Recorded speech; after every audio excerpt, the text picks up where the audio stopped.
Assalamualaikum warahmatullahi wabarakatuh. Perkenalkan, nama saya Sofia Amelia Putri. Di sini saya akan menjelaskan tentang bab sistem reproduksi dengan materi reproduksi wanita.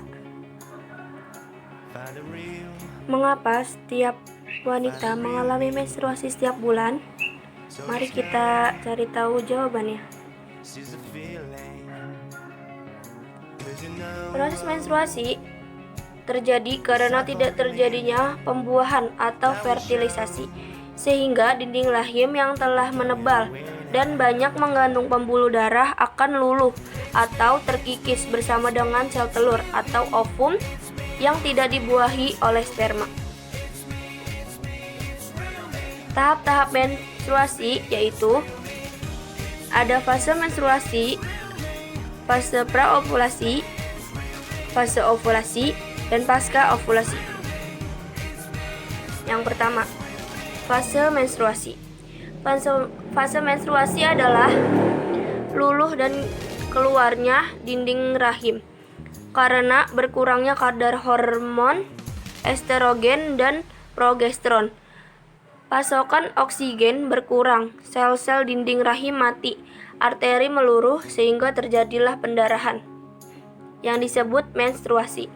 Terjadi selama 1-7 hari. Kedua, fase praovulasi. Masa pembentukan dan pematangan ovum di dalam ovarium dipicu dengan meningkatnya kadar estrogen. Terjadi pada hari ke-7 sampai ke-13 sesudah menstruasi.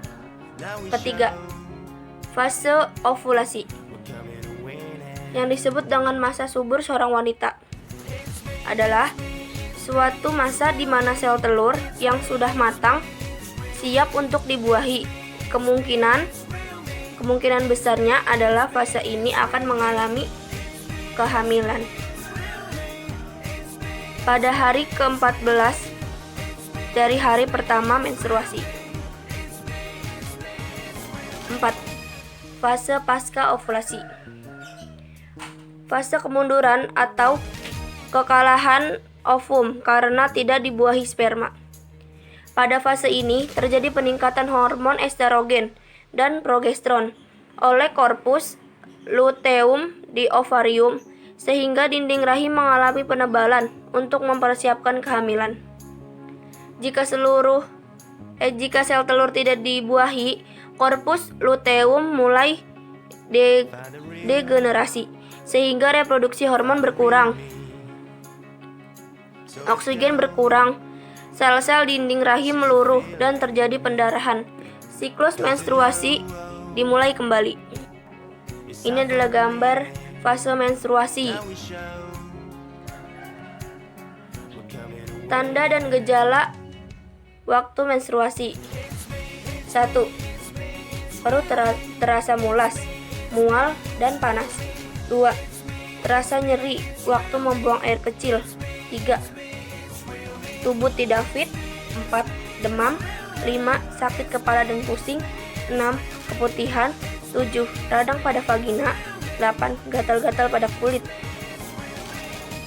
9. Emosian atau emosi meningkat. 10. Nyeri dan bengkak pada payudara. 11. Bau badan tidak sedap. 12. Jerawat bermunculan. Cara meredakan nyeri haid. Pertama, memperbanyak minum air putih hangat. 2. Membuat ramuan jahe. Ketiga, menempelkan handuk hangat di perut bagian bawah. Keempat, minum teh hangat. Kelima, hindari minum minuman yang mengandung kafein seperti kopi. Keenam, olahraga ringan pada pagi hari. Kelainan pada menstruasi. Menstruasi yang menyakitkan. Dysmenorrhea. Menstruasi yang sangat hebat disebut dengan menorrhagia. Menstruasi yang tidak teratur. Oleomenorrhea. Tidak mengalami menstruasi. Amenorrhea. Sekian penjelasan dari saya. Kurang lebihnya mohon maaf.